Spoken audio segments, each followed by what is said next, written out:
Hey everybody, it's been a while since my last game update and I've got some nice stuff for each and every system. As usual, I will work my way down all the way to next gen, and I will start with the Game Boy, for which I have 5 cartridge only, Rayman 2, which is pretty nice, I like it. Then I bought on a flea market 2 games for €1, and that is Rugrats and Super Mario Land. I only took Rugrats with it because it came with Super Mario Land. They were both €1, not a piece, but together, and Rugrats is a fucking horrible game. I already hate the Rugrats, all that shit, it's so horrible. But it came with Super Mario Land, which is something I didn't have yet. Then, 2 puzzle games. Bubble Ghost, which was like €2 I think, or €1. And Pipe Dream, which I bought because of the way it looked, with the Japanese language on it and stuff, and they're both puzzle games. My kind of puzzle games are like these. They're very nice games. With Pipe Dream, all you do is you build like a maze of pipe where water runs through. And with Bubble Ghost, you control a ghost that has to lead a bubble through mazes and stuff filled with spikes. I've got 4 Game Boy games, complete in box, except one is missing the inlay, and that is Tintin and Tibet. I I hated the game on the Super Nintendo, but it was pretty cheap and that's why I bought it. But funny thing, the thing that I hated about it on the Super Nintendo was the walking through the screen thing, even though it was very original, but apparently this game doesn't even use that.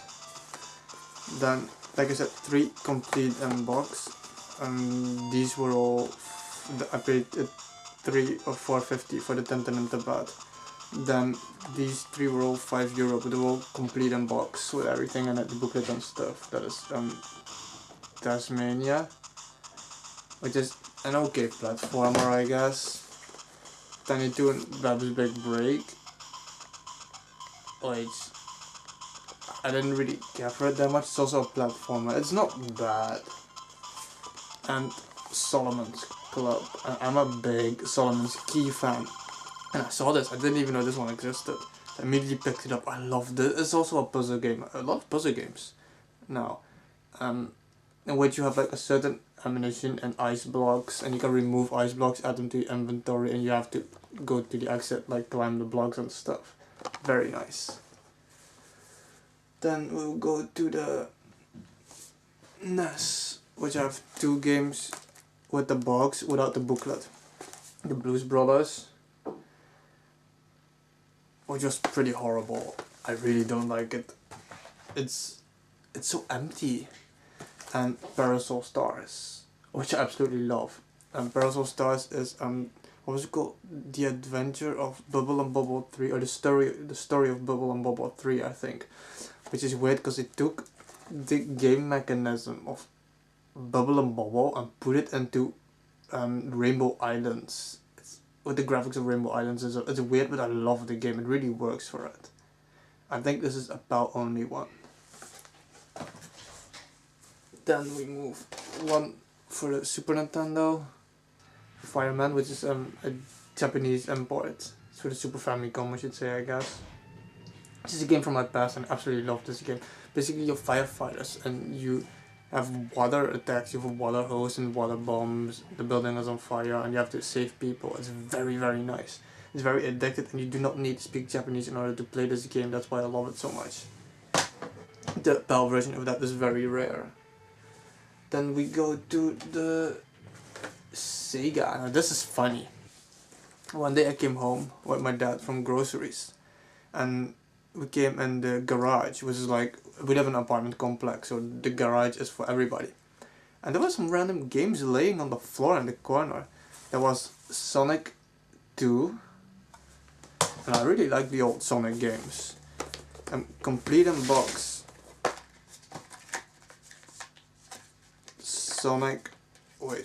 Sonic 1 with the booklet of 2.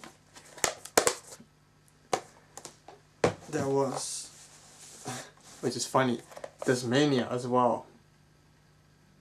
And this one looks a lot nicer already. And finally, Fantasia. Now, I have no idea what these games are about yet. Well, they look like platformers, but what I mean is, I haven't been able to test these yet because the Mega Drive is the only system I have not currently hooked up. It's still in the basement because of lack of space, I guess. 2 games for the Dreamcast. And something I bought up, I always wanted to buy ever since I knew it, is Choo Choo Rocket from the Dreamcast. And I love this game. Another puzzle game. What the fuck is up with all the puzzle games? Basically you have the mice running around and you have to lead them through a maze just by clicking left, right or down and avoid the cats. It's very nice and it looks cute and stuff. I just really like the Dreamcast.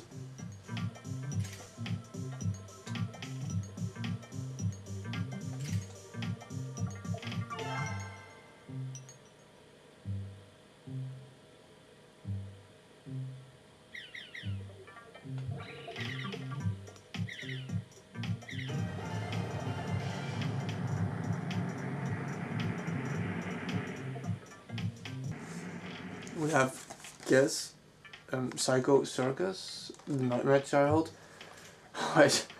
It's a pretty bad game. It's like a first-person shooter, and you will learn to transform in the band members of Kiss. I like playing it. I really like playing it. The gameplay is very nice. But what are you kidding? It's a bad game. Next up, I will do the Wii and DS first because I don't have a lot for that, and I will finish with the GameCube and the PC games, I guess. One on the DS is Animal Crossing Wild World. I like it, but I've played the one on the Wii and on the GameCube, and since it's a handheld and when you're at home, you pick up the bigger one. So it's basically a copy of, basically City Folk is a copy of this with a few adjustments. It's nothing graphically new, but I wanted all 3 of them. Monster Hunter Tri for the Wii. Without the classic controller you got with it, but these graphics are fucking amazing. I love this game. I played a lot online with my brother. He lives elsewhere, so we can play this online together.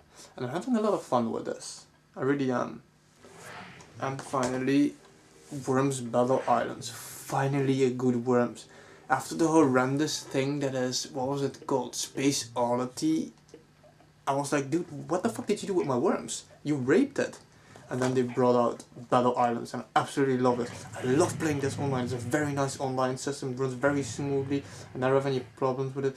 The graphics, the sound, the music, the levels. This is a very nice Worms game. I absolutely love this game. I played a lot online. I really like this one. I only paid $30 for it and it was brand new in the store. Now I said I will finish with the GameCube, so I just quickly will do these 3 PC games. 2 that my fiance bought, Fantasy Wars. They were both like €1 or 60 cents, and Dungeon Siege. Fantasy Wars looks extremely crappy to me, and Dungeon Siege is something I could get into. It looks very atmospheric. I haven't played them yet, but I have seen my fiance play them. And finally, for the PC, the Dutch edition, the 5th anniversary edition of Oblivion.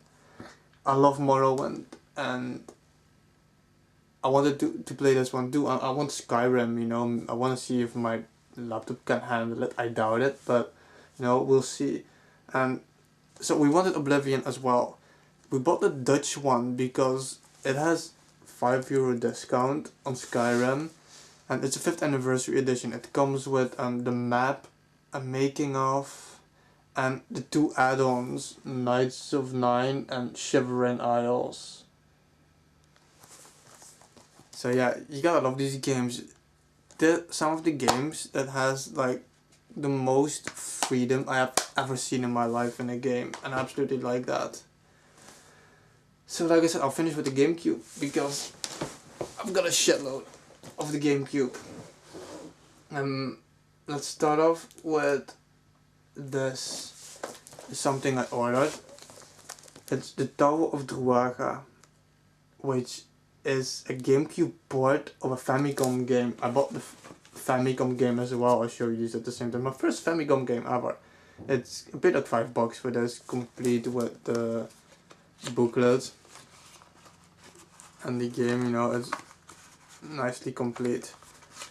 And I just wanted the original one as well, but the reason I bought this one, still factory sealed, is because it's the Japanese pre-order gift for Baten Kaitos.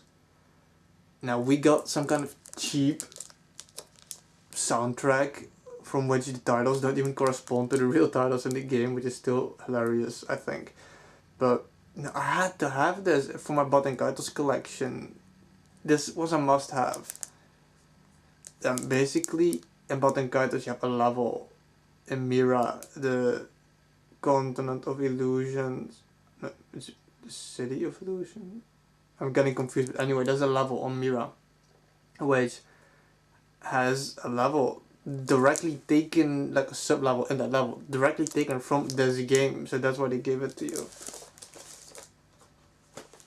I figured they didn't release it in Europe because the game probably never was released here in Europe. Anyway, finally, oh, this whole stack. Animal Crossing, like I said, on the GameCube. I like this one a lot better than the DS. My favorite one is the one on the Wii City Folk, but I really like this. It has so much more atmosphere. The graphics, because technically it's not a GameCube game. It's a part of the N64 game. But I really like it. It's Animal Crossing. You either like those games or you don't. Harvest Moon Magical Melody, the American import, because we bought it on the Wii. But on the Wii they removed the tactical shit. No wait, they added the tactical motion shit and they removed the fact that you could play with a girl. Obviously my fiance wanted to play with a girl so that she could date the dudes in the game and stuff, so we ended up buying this one as well. I really love this Harvest Moon. In the beginning I was a little bit skeptic about the fact that you didn't see the sky, the angle, but you get used to it. It's a very, very nice game. It's so lively and atmospheric. Yeah, so we bought that one. Then on the flea market, I bought these 3 for €8. No, he asked 9, I asked him give me all 3 for 8, he said okay. It's Super Monkey Ball Adventure. Now, you have the puzzle element in the game, okay, but besides that, it's so useless that the monkeys are in the ball. What does it matter for this game? For the original Monkey Ball, I can see it. For the puzzle elements, I can see it, but the ball's redundant in the other things. I still like it, but, you know, Rayman 3 Hoodlum Havoc, which I haven't tested yet. This is the only game I haven't tested yet besides the Mega Drive games, because I just didn't feel like it yet, so there's nothing I can say about it. Finally, Pitfall, The Lost Expedition, which is a game I wanted ever since I knew it existed, because I was a big fan of the Super Pitfall series on the Super Nintendo.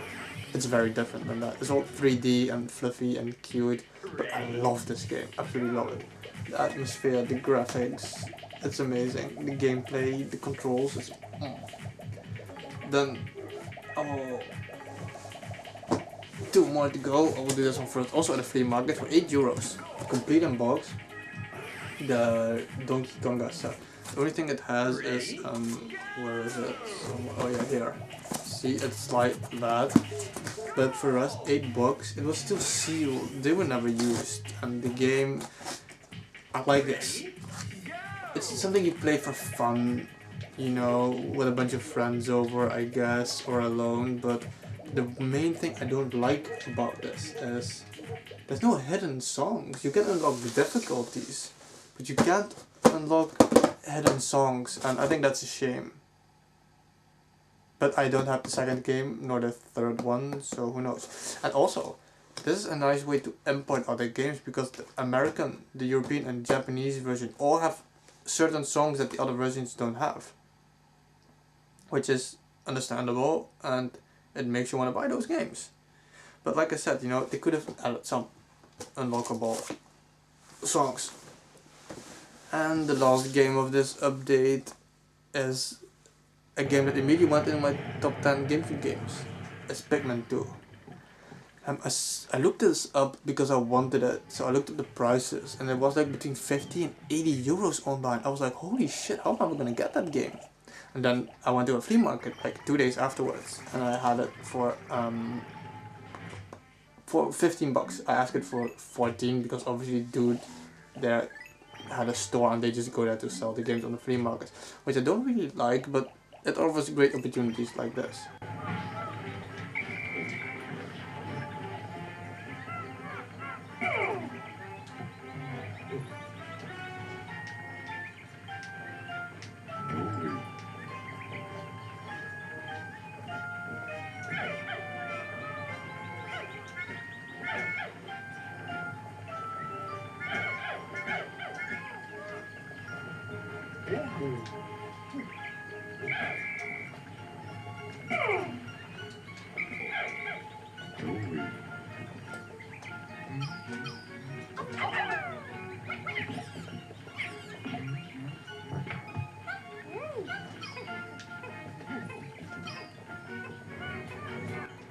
This game is fucking awesome. Just the product placement, you know, the Duracell, the 7-Up, that makes this game so much more real. And I haven't played the first Pikmin, but I think in the first, this is different, and in this one you can like split up your team, and it's very, very tactical. I don't usually like tactical games that much, but it works the way they do it. It absolutely works for this game. Graphics are amazing in this. So I might make a new top 10 video after I receive Chibi Robo, which is a game I'm about to order probably for the GameCube as well. Absolutely love this game, definitely in my top 10. So that was it for this update. I will make a new game update, not even that far from now, around Christmas. Well, that is pretty far I guess, but because I'm ordering a shitload of Super Famicom games at the moment for Christmas. So I hope you guys enjoyed this update. Stay real.